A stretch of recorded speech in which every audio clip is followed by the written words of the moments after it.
Saludos a todos, mi nombre es Ginelis Cardona y hoy estaré hablando con la Procuradora de las Mujeres, Lercy Boria. Gracias por estar aquí y hablar conmigo en el día de hoy.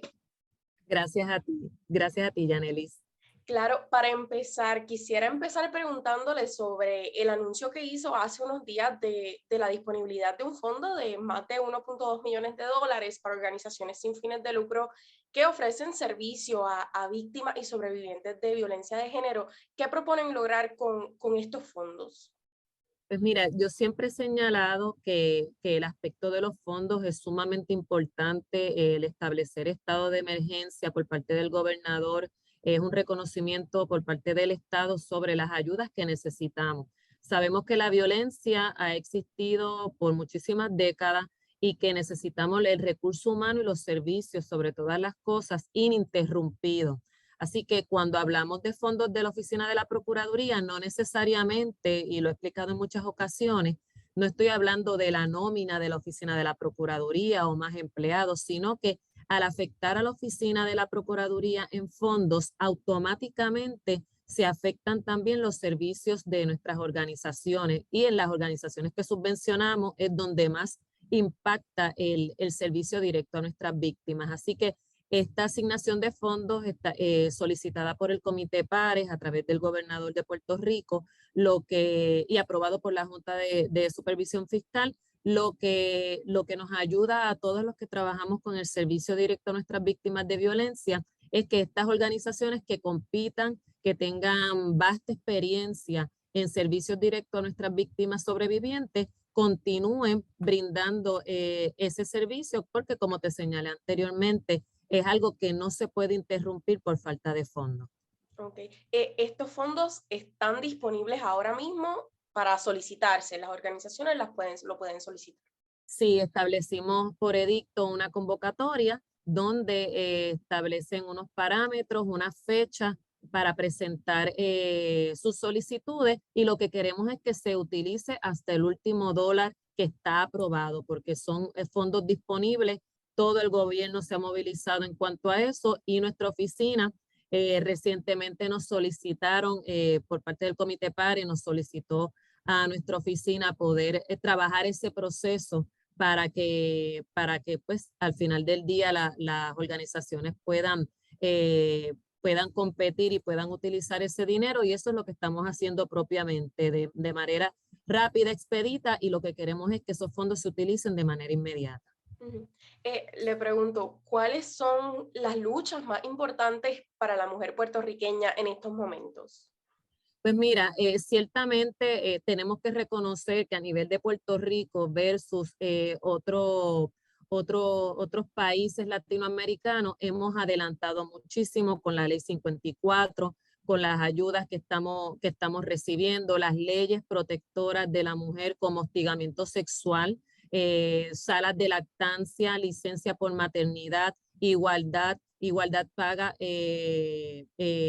equidad y demás, pero tenemos muchísimo por trabajar. Ciertamente, por eso es que también solicitamos los fondos para el adiestramiento, no solamente del personal de primera respuesta, sino adiestramiento de todas las agencias y organizaciones y el ente privado que brindan servicio directo a las mujeres. Siempre hablamos de víctimas de violencia, en relación de pareja, pero poco se habla sobre hostigamiento sexual, agresiones sexuales, inequidad salarial, etcétera, etcétera. Así que independientemente todo lo que se ha adelantado, ciertamente todavía tenemos que hacer un llamado a las agencias que trabajen de manera holística junto con las organizaciones, que sea una respuesta integrada, todavía falta mucho por recorrer en cuanto a eso. Necesitamos continuamente adiestrar a todo el personal de primera respuesta, entiéndase policías, fiscales, jueces.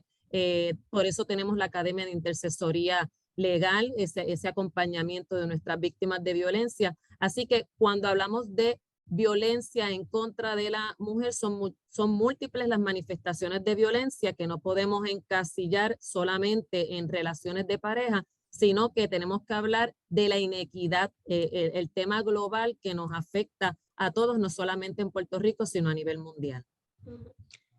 Para dar un poco de contexto, en el 2021, ¿verdad? Se acabó con 53 feminicidios, ¿verdad? Registrados. Según el Observatorio de Equidad de Género, entre el 1 de enero y el 20 de febrero de este año ocurrieron 11 feminicidios. Esto es un 22% más que este mismo periodo de tiempo el año pasado y un 57% más que en el 2020. ¿Qué está, qué está haciendo, verdad, usted como procuradora de las mujeres para que esta cifra no siga aumentando año tras año? Pues mira, precisamente uno de los problemas más grandes que tiene Puerto Rico y también a nivel mundial, porque en los foros donde nos encontramos hablando con distintos países es el aspecto de la estadística.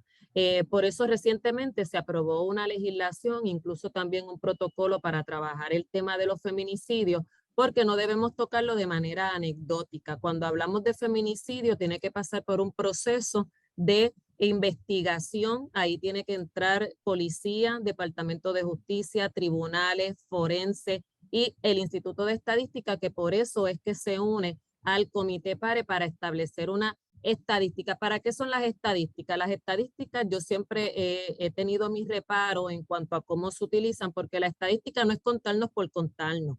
No es decir que somos 5, somos 20, es María Pérez, es Carolina Rodríguez, la maestra, la hija, la hermana, la que se quedó sin los hijos, hay víctimas secundarias, así que en ese contexto nosotros tocamos el tema de la estadística con mucha rigurosidad y eso le falta a Puerto Rico y es hacia donde nos vamos dirigidos. ¿Qué nos ayuda la estadística? Más que meramente contar, nos ayuda a saber dónde está el silencio, qué es lo que tenemos que hacer como proyecto de país, cuál es el proyecto que estamos realizando que no está funcionando y tenemos que tener estadísticas certeras. Las estadísticas de la policía, porque las estadísticas no la provee ni el observatorio ni la oficina de la Procuraduría de la Mujer, sino que es la Policía de Puerto Rico en conjunto con Administración de Tribunales, lo que establece es unas cifras de feminicidios que tanto se ha hablado y para eso es la legislación distintas. En cuanto a feminicidios, luego de un estudio de todo el proceso, como te señalé en un momento dado, en el 2018 hubo 26, en el 2019 hubo 11, en el 2020 hubo 15. En este año han habido 3, pero nuevamente, una sola muerte para mí es igual de importante que si son 52 un año, 40 en otro, o hace 4 o 3 décadas eran 60, 80. Una sola muerte es María Rodríguez, la madre, la mujer que no debió morir, la que sí se pudo haber previsto se pudo haber previsto esa muerte y eso es lo que la oficina de la Procuraduría trabaja. No somos una agencia de seguridad, somos una agencia de prevención. Para eso son las campañas de las señales de la violencia, para eso es la fiscalización que realiza la oficina de la Procuraduría en cuanto a los protocolos de violencia a nivel de agencias, municipios y el ente privado. Así que por eso es que nosotros estamos en distintas fases. Reconocemos que no somos una agencia de seguridad, pero al mismo tiempo estamos de la mano trabajando, aunque fiscalizamos, estamos de la mano trabajando con adiestramiento, con campañas publicitarias. Por eso nos unimos a Comité PARE, porque toda ayuda, todo paso que haga un país para erradicar la violencia para esta servidora es bueno, porque es complejo trabajar con la erradicación de la violencia. Así que sí reconozco que el aspecto de la estadística es algo que me preocupa mucho, que es algo que tenemos que trabajar de una vez y por todas y poder establecer para que nos dé una guía de qué es lo que debemos dejar de hacer y hacia dónde nos debemos dirigir para poder erradicar la violencia. ¿Cuán vital es dar visibilidad a temas feministas, ya sea en las redes sociales, en los medios de comunicación, en las escuelas, en las universidades, etcétera? Pues es bien importante y lo vemos en las llamadas telefónicas a nuestra línea de orientación al 722-2977. Cada vez que tocamos este tema, cada vez que ocurre un feminicidio, cada vez que desaparece una mujer y el país se moviliza a a ver qué es lo que está pasando, se le da nombre y apellido, sabemos que en carne y hueso quiénes son las personas envueltas, es sumamente importante porque no estamos mirando que este problema es un asunto de intimidad. Estamos visualizando y estamos reconociendo que la violencia toca a mi puerta, que puede ser mañana mi madre, que puede ser mañana mi hija, que puede ser la maestra o el maestro de mis hijos. Estamos reconociendo que la violencia no solamente es contra las mujeres. La Oficina de la Procuraduría le brinda servicio a toda persona que sea víctima de violencia, y en la medida en que nuestros niños y nuestras niñas, nuestros jóvenes, nuestros adultos mayores también, que fueron criados de manera distinta a nosotros y las generaciones van siendo educadas de manera distinta, vayamos con el mismo lenguaje y tocando el mismo tema, estamos trabajando con la educación, que no es otra cosa que prevención. Okay. ¿Qué medidas hay ahora mismo, ¿verdad?, de apoyo a víctimas y sobrevivientes de violencia doméstica? Pues mira, te voy a hablar en cuanto a la oficina de la Procuraduría. Una vez entra la llamada a nuestra oficina, nosotros somos una agencia enlace, donde depende de la solicitud que tengas, ya sea de vivienda, ya sea solicitud de orden de protección, ya sea un albergue, pues nosotros vamos a atender esa llamada, atender tu necesidad, y somos el enlace para redirigirte a la necesidad que tenga, ya sea una agencia, ya sea un ente privado, ya sea un albergue o algún servicio de alguna organización sin fin de lucro. ¿Qué es lo que se ha hecho en cuanto a la oficina? Pues nosotros nos mantenemos fiscalizando los protocolos de violencia doméstica en el empleo, protocolos de hostigamiento sexual, es lo que se conoce como el plan de acción afirmativa. Al mismo tiempo, ya vamos para nuestra tercera academia de intercesora, hay legislación que se aprobó recientemente donde se reconoce que en una sala donde se está solicitando una orden de protección, la víctima sobreviviente no se encuentre sola, sino que se encuentre con esta persona que nosotros adiestramos y certificamos y la acompañe durante todo el proceso. Las campañas publicitarias que hacemos, nosotros pues visualizamos mucho el aspecto de las campañas, porque inmediatamente comienzan las llamadas telefónicas a nuestra oficina sobre distintas solicitudes de orden de protección, de solicitud de albergues y demás. Adiestramiento, además de nosotros identificar fondos para que tanto las agencias como Departamento de Justicia, Policía, Administración de Tribunales, sean adiestrados, nosotros propiamente por legislación también impactamos policías municipales y estatales, ya sea en la academia o por legislación, para que trabajen con sensibilidad, no solamente el proceso legal, sino con sensibilidad, esa investigación cuando una víctima de violencia solicita ayuda. Así que básicamente nosotros nos dividimos en tres aspectos: el aspecto educativo, que lo trabajamos a nivel de todo el año con campañas y con nuestras educadoras, ya sea en escuelas, en municipios, en ferias, etcétera, etcétera.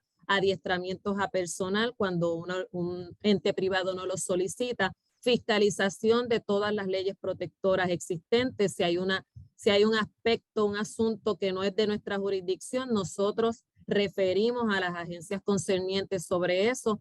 Procesos adjudicativos de lactancia, licencia de maternidad, hostigamiento sexual, pues lo llevamos todos los días a cabo en nuestra oficina. Tenemos un oficial examinador y un representante de nuestra víctima que solicita, y todos los servicios que soliciten en cuanto a psicología, trabajo social y solicitud de vivienda transitoria, pues nosotros lo trabajamos con las organizaciones sin fines de lucro.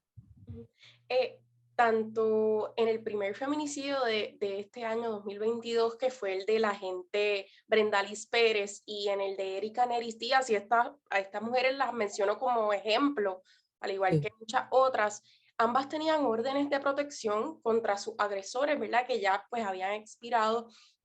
¿Por qué esta situación se sigue repitiendo? Pues mira, qué bueno que me traes los casos con nombre y apellido. Eso me Me agrada que me identifiques a ese número, que me identifiques a la gente de la policía con orden de protección. Era una solicitud de desalojo donde ella entendía pues que ya no le interesaba el proceso según lo que se relata a nivel de las comunicaciones de prensa, porque el aspecto investigativo pues le damos deferencia, lo seguimos observando porque esto tiene que continuar la investigación, lo seguimos observando, pero lo que se discutía a nivel de prensa era que entendía que con el desalojo y la solicitud que hizo no tenía por qué solicitar una orden de protección adicional. Lo mismo para la segunda víctima de violencia, una orden de protección donde no compareció. Pueden ser múltiples factores y siempre lo señalo. Tenemos que reconocer el cansancio que tienen nuestras víctimas de violencia en los procesos de los tribunales. Siempre hago hincapié en cuanto a eso y no lo podemos soltar. Una víctima de violencia que va 5, 6, 7 veces a una sala de tribunal donde está frente a ella un agresor es detrimental. Por eso siempre hablo sobre la justicia tiene que ser rápida. Si la justicia es lenta, no hay justicia. Así que, ¿qué aspectos tenía esta víctima para salir del proceso, para no interesarse en el proceso? Pues son múltiples factores. Puede ser que minimiza el hecho de que la persona pueda asesinarla. Tenemos que recordar que fueron parejas, son personas que tienen sentimientos entre ellos, donde en muchas ocasiones no reconocemos y lo vemos cuando entrevistan a un vecino, un amigo, que dicen, no, jamás pensé que iba a ser una cosa como esa. Dentro de nuestras campañas siempre decimos eso, no minimicemos, no la víctima que está en un proceso vulnerable, los que están alrededor tenemos el deber de alertar a esta víctima de violencia, ayudarla, no señalarla, y ayudarla a entender que sí, en efecto, la persona puede llegar a asesinarla. La violencia no disminuye si el agresor no se reeduca o se readiestra, la violencia va en aumento. Así que estos dos casos en particular pudieron ser una serie de factores que explico brevemente. El siguiente, el otro caso que tuvimos, el tercer feminicidio que fue en un cumpleaños de su hijo de 7 años, ese feminicidio, pues había una orden de protección desde el 2003, donde había un agresor que tenía tenía un expediente criminal excesivo. Por eso es que volvemos y señalamos, no podemos estar en cada puerta, en cada hogar, nos encantaría, pero por eso nos tenemos que educar y tenemos que educar desde niños y desde niñas. Tenemos que saber llevar ese mensaje de que no podemos controlar a una persona, que se termina una relación y hasta ahí llega. Que cuando hay una discusión entre pareja tenemos que estar alerta porque sí puede llegar a asesinar. Aquí teníamos un expediente criminal bastante largo desde el 2003 y nada se hizo. Así que no, la víctima está en un proceso sumamente vulnerable, con toda probabilidad desconocía que era víctima de violencia. Tenemos muchísimas mujeres que seguimos entendiendo que este trato que me están dando es normal, está normalizada la violencia y está normalizada en cada casa, entre los ciudadanos, lo vemos en las redes sociales, el señalamiento, la justificación de por qué hizo X o Y, lo vemos en la prensa a veces cuando se recoge una noticia que se justifica la muerte por la causal de celos. Así que tenemos que todos en común educarnos para no llevar un mensaje de justificación de la violencia. Así que en ese sentido, pues es lo que nosotros evaluamos siempre el perfil de la víctima. Los agresores, cualquier persona puede ser agresor o agresora, no hay un perfil como tal. Lo que hay es señales de violencia que tenemos que identificar y para eso son nuestras campañas y la educación que siempre estamos proveyéndole a la ciudadanía. Ante la desestimación del caso de Juanma López, el exboxeador, hay quienes piensan que los procesos judiciales provocan que las sobrevivientes de violencia, ¿verdad?, desistan de testificar contra sus agresores porque estos procesos revictimizan a la víctima. ¿Qué me puede decir sobre eso? Sí, estoy totalmente de acuerdo. He visto en el caso, yo no hablo nunca de casos en particular, pero ya que fue un caso tan sonado y que la propia víctima salió y declaró, pues ciertamente es bien común que nuestras víctimas de violencia, nuestras víctimas sobrevivientes, pues se sientan que desconocen el proceso, que las constantes citaciones a la sala junto con el agresor, pues les intimida. El proceso de contrainterrogatorio, pues son legos en la materia en cuanto a cómo se lleva un interrogatorio y un contrainterrogatorio, se sienten que son las agresoras en vez de ser las agredidas. Para eso es que tenemos una intercesora o un intercesor legal durante el proceso para que vaya orientándole sobre el particular. En este caso, como fue un caso bien sonado, pues ciertamente se hizo lo que se tenía que hacer. La policía, no tengo señalamiento en cuanto a la policía, en cuanto al aspecto de investigación inmediata y la erradicación de querella. Tampoco tengo señalamiento en cuanto a los fiscales y la erradicación, que es algo que OPM siempre está mirando cuándo se expide la orden, si se radicó el caso, qué se hizo con la víctima de violencia. Y sobre la jueza, en este caso la jueza lo que pudimos observar es que orientó sobre el particular. Eso no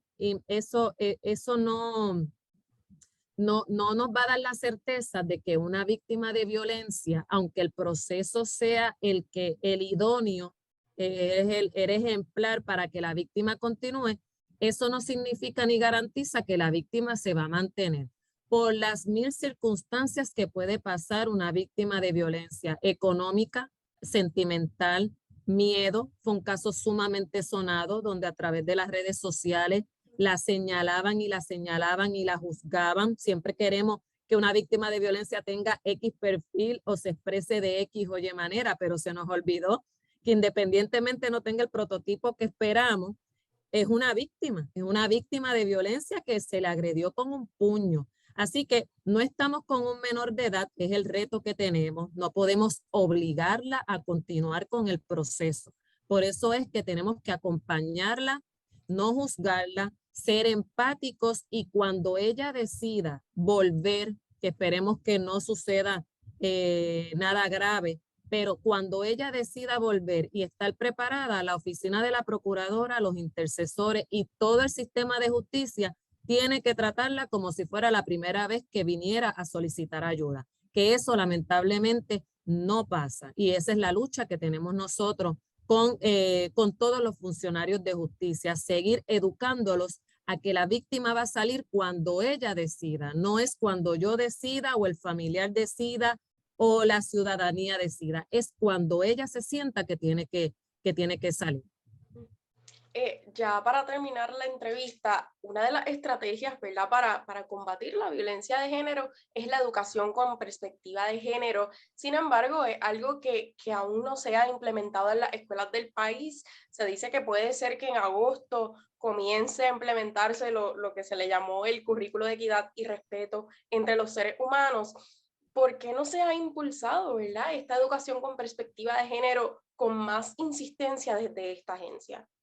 Pues mira, para nosotros siempre hemos apoyado, aunque no establecemos el currículo, siempre hemos apoyado la educación con perspectiva de género desde el día uno.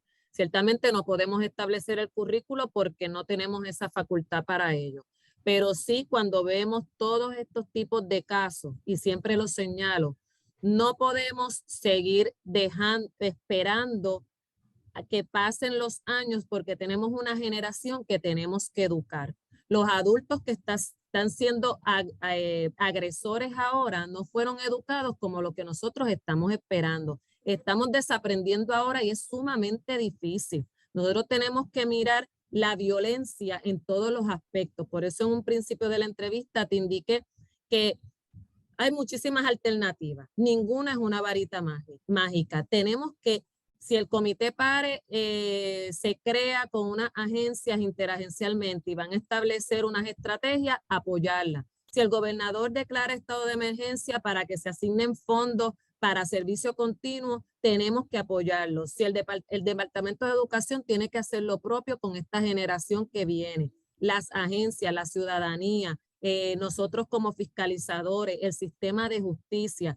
Podemos tener muchos policías y la violencia no se me va a erradicar a cero. Podemos tener todas las campañas publicitarias 24/7 y eso no significa que la violencia se va a erradicar a cero. Así que son muchas cosas las que tenemos que hacer en distintas etapas con distintas generaciones, con los que se están educando ahora, nosotros que estamos desaprendiendo cómo nos educaron, los adultos mayores que también tienen que hacer lo propio, el sistema de justicia tiene que hacer lo propio. Así que sí, seguimos apoyando la educación por perspectiva de género y sé que se ha convertido en un tema que se ha desvirtuado. Aquí lo único claro es que tenemos que enseñarle a nuestros niños y a nuestras niñas, tanto en nuestras casas, en las comunidades como en la escuela, que nadie está por encima del otro por razón de género. Así que es sumamente importante que esa parte también la implementemos ya. Ya estamos tarde, tenemos que hacerlo de manera inmediata porque no podemos solamente trabajar cuando ya están educados de X manera, porque es mucho más difícil trabajar con una generación que no está educada con perspectiva de género. Bueno, pues nada, muchas gracias por hablar conmigo. Gracias a ti. Claro. Gracias a ti.